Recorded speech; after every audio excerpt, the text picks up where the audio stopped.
Resulta súper curioso imaginar que toda la evolución de la madurez humana, con sus trampas, sus revelaciones y, bueno, sus mayores desafíos, pudiera mapearse en un solo punto matemático. Ya. Es que no estamos hablando de un tratado filosófico interminable, sino de un milímetro exacto en un mapa circular. Exacto. Y ese es el enigma que vamos a desgranar hoy. Porque a veces, al poner bajo el microscopio una simple coordenada astrológica cruzada por latitud y longitud, lo que emerge de ahí no es un dato técnico aburrido. ¿Qué va? Para nada. Emerge un espejo, un reflejo absoluto de la psique humana. Eso es. Y la misión en esta nueva inmersión profunda es precisamente decodificar el simbolismo oculto detrás de un punto muy específico de la rueda zodiacal. Hablamos del grado 6 de Tauro. Y fíjate que el nivel de resolución que ofrece este punto en particular es asombroso. O sea, no estamos hablando de generalidades astrológicas, ¿eh? Para entender la mecánica de lo que ocurre en esta fracción exacta del zodiaco, nos apoyamos en tres fuentes históricas fundamentales. 3 pilares superpotentes, sí. Claro, son tres sistemas simbólicos creados en distintos momentos de la historia que han intentado traducir este grado a imágenes comprensibles.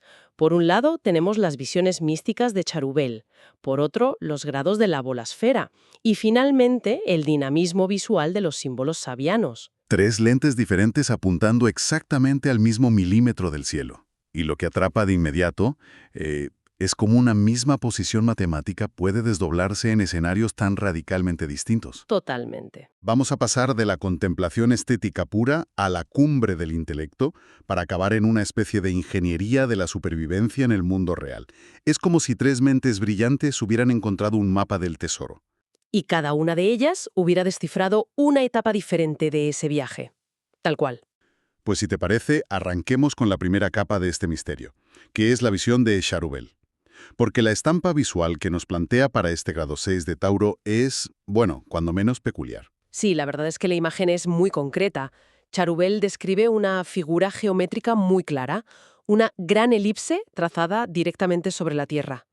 Y en el centro de esta elipse, o más bien, contenido dentro de sus límites, hay un hombre de pie. A ver, un hombre de pie, sin hacer nada más. Exacto, no está haciendo nada espectacular, simplemente está ahí, parado dentro de esa frontera trazada en el suelo de tierra. Pues detengámonos un segundo en la geometría, porque aquí hay tela que cortar. O sea, no es un círculo y no es un cuadrado, es una elipse. Y eso lo cambia todo. Claro, porque si echamos mano de la geometría más básica, un círculo perfecto tiene un único centro, ¿verdad? Todo gira alrededor de un solo punto de gravedad. Pero una elipse es, digamos, un círculo estirado.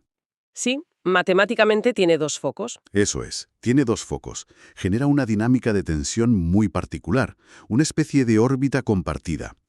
Y te aseguro que el detalle de los dos focos no es casual. De hecho, enlaza directamente con el significado que el texto asocia a la imagen, porque Charubel relaciona esta figura con un amor apasionado por lo bello. Por lo bello.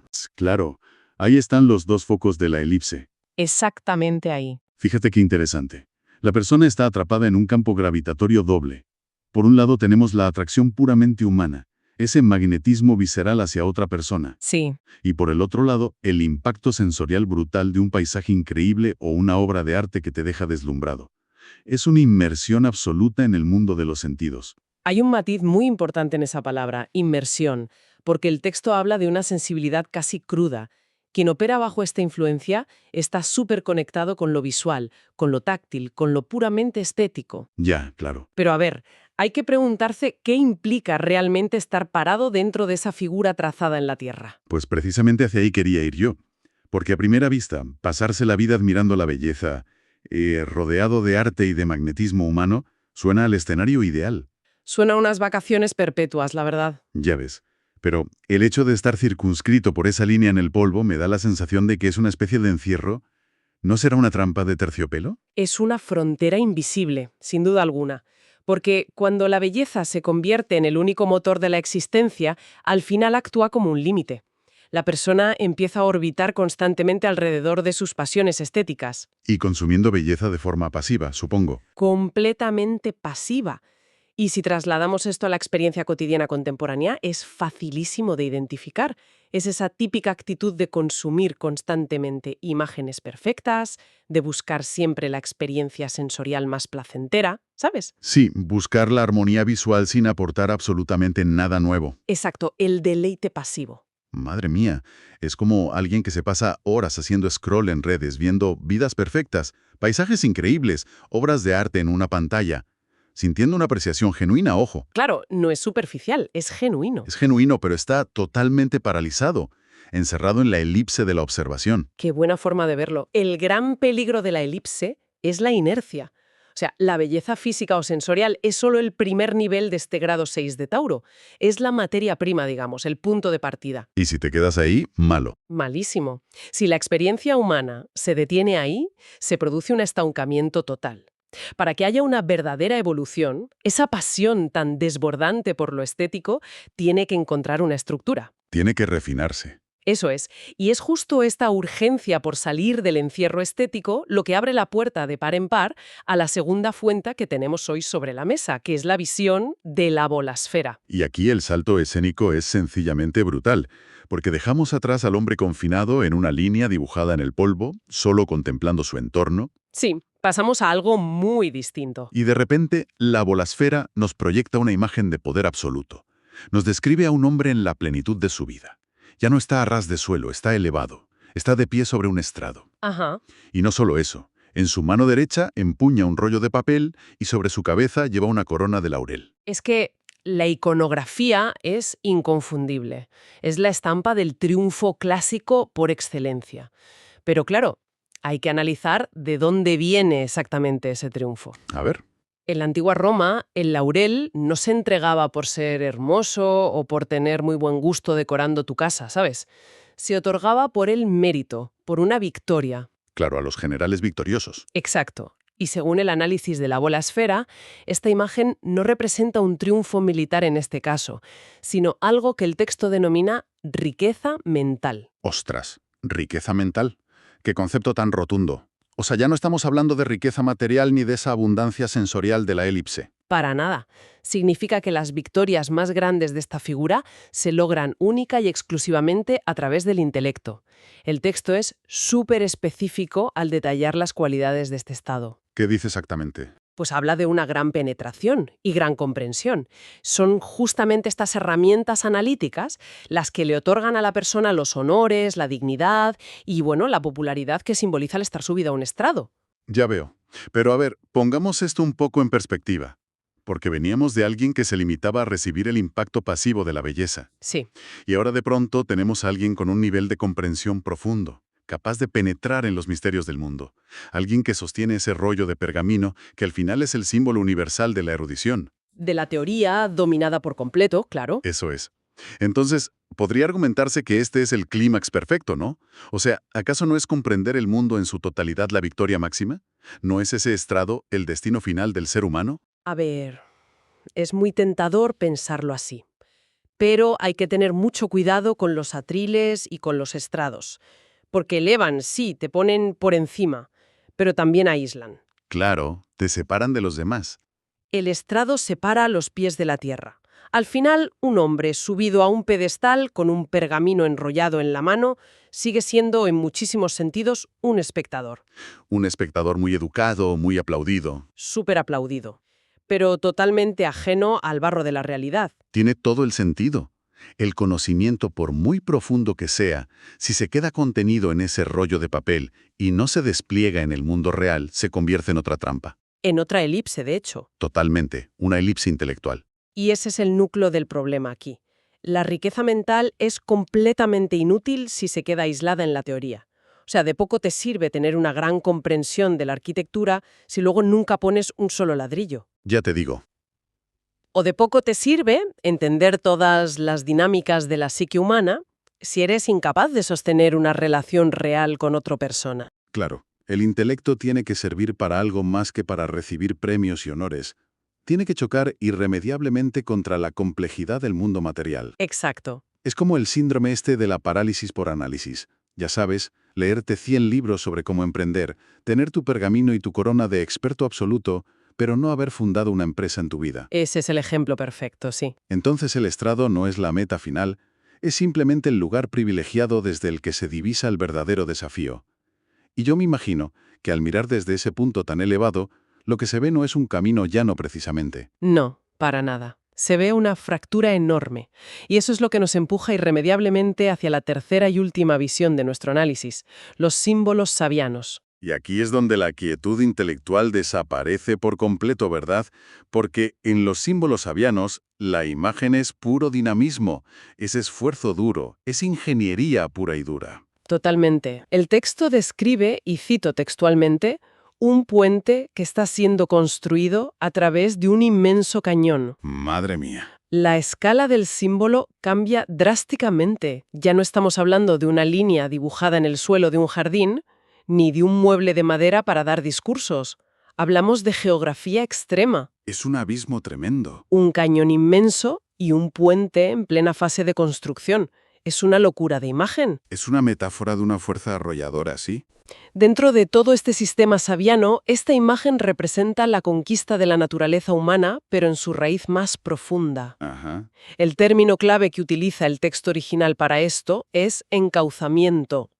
Es el instinto más básico dirigido intencionadamente hacia las cosas más elevadas. Pues hablemos del mecanismo detrás de este encauzamiento. Porque, ¿por qué un puente? Si la idea es superar un obstáculo gigante, el símbolo podría haber sido una gran muralla que protegerá a la persona del peligro. Claro.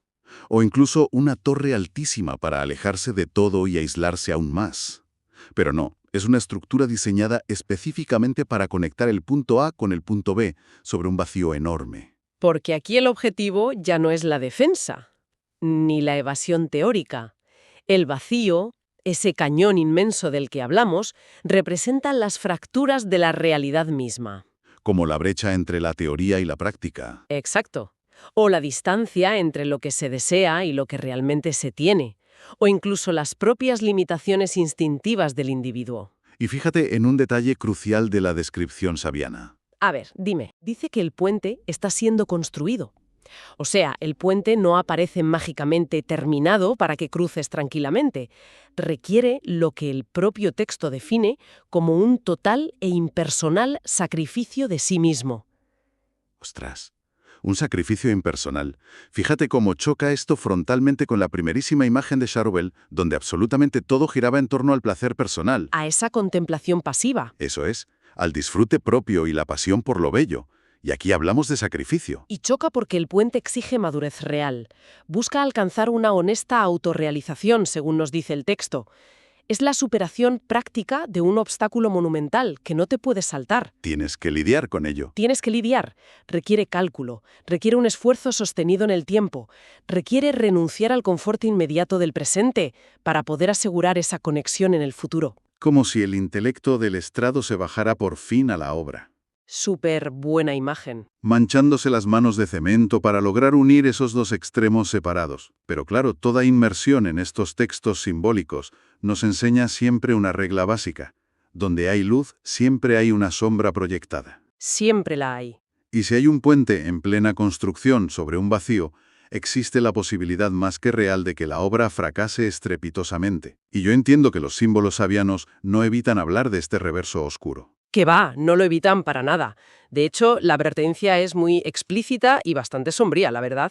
El simbolismo inverso, digamos, la manifestación negativa de este grado, Sí. advierte sobre una degradación y una despreocupada disolución. Buah, despreocupada, disolución, menuda combinación de palabras tan letal. Porque a mí me sugiere que el fracaso aquí no viene de una gran tragedia dramática tipo una tormenta que derriba el puente. No es un evento catastrófico. Viene de la simple dejadez, de la pereza. Exactamente. Viene de conformarse con satisfacciones menores.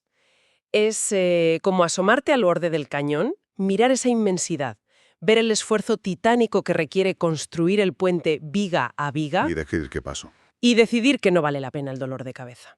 Es abandonar la difícil obra de la autorrealización para simplemente rendirte a los instintos más bajos o volver a la comodidad inmediata. Si cruzamos esto con la imagen física del cañón, intentar saltarlo por pura impaciencia para evitar el trabajo de construir el puente, pues es un suicidio garantizado. Buscar atajos en cosas tan vitales siempre acaba mal. Totalmente. Pero es que la despreocupada disolución me suena más a alguien que simplemente baja al fondo del cañón, monta una tienda de campaña y decide instalarse a vivir en la oscuridad, olvidando por completo que su único propósito inicial era llegar al otro lado.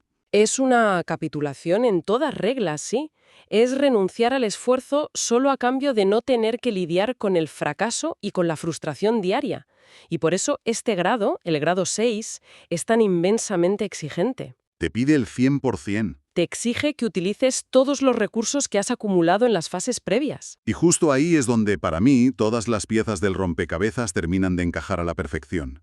Si observamos las tres fuentes en perspectiva, no estamos viendo tres escenarios desconectados, ni tres tipos de personas distintas. ¿Qué va? Lo que tenemos delante es una secuencia. Es un manual de instrucciones brillante para salir de la inercia vital. Es un mapa de maduración psicológica estructurado en 3 actos. Fíjate, todo comienza en la elipse de Charubel. Ese amor apasionado por lo bello del que hablábamos es el combustible. La chispa inicial. Exacto. Sin esa sensibilidad cruda, sin ese deseo brutal de interactuar con el mundo material, de conectar con otros seres, no habría energía suficiente para empezar ningún tipo de viaje. Claro, estarías apático. Pero quedarse ahí atrapado en el mero consumo sensorial es totalmente estéril. Así que la presión misma de ese encierro te asfixia y obliga a la mente a despertar, lo que nos lleva de cabeza al segundo acto, la bolásfera. Eso es, donde esa pasión primaria se eleva hacia el estudio y el análisis riguroso. El individuo desarrolla la famosa riqueza mental y es coronado públicamente en el estrado, adquiere los planos, por así decirlo, comprende por fin las leyes del mundo. Pero claro, como bien hemos establecido antes, ese aislamiento intelectual del estrado te genera una nueva crisis de inmovilidad. La teoría te exige una aplicación práctica urgente. Lo cual detona inevitablemente el tercer y último acto, que son los símbolos sabianos.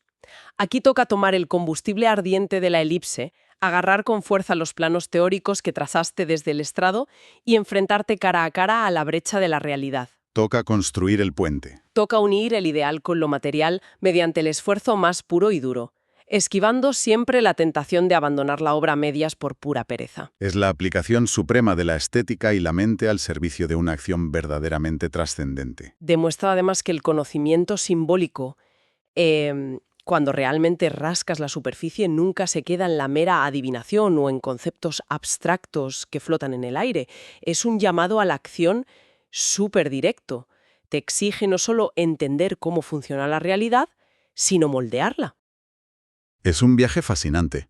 Pasar de estar atrapado pasivamente en una figura geométrica trazada en el polvo, a ser coronado con laureles por comprender el mundo, para acabar suspendido sobre un abismo, construyendo, metro a metro y con tus propias manos, tu propio camino hacia la autorrealización. Es un proceso increíble. Y deja muy claro que el talento natural o el intelecto más refinado, sin una ejecución práctica, no son más que obras inacabadas. Pero bueno, antes de poner punto final a este análisis y dejar que todas estas metáforas reposen un poco, Sí.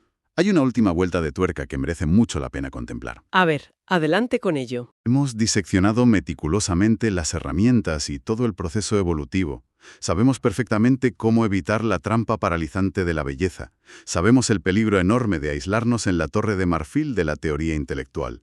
Y entendemos la imperiosa necesidad práctica de construir ese puente sobre el cañón. Para no disolvernos en la mediocridad. Exacto. Pero, fíjate, cuando el último remache ya está puesto, cuando esa obra maestra de tu propia autorrealización está por fin terminada y das el último paso al otro lado, Ajá. ¿qué es exactamente lo que aguarda allí? Porque quizás el verdadero vértigo de todo este proceso no sea tener que mirar hacia el fondo oscuro del cañón mientras estás sudando y construyendo. Ostras. Quizás el vértigo real sea descubrir hacia dónde nos lleva realmente ese puente, una vez que hemos logrado cruzar nuestra propia naturaleza. Pues me parece una incógnita perfecta, la verdad.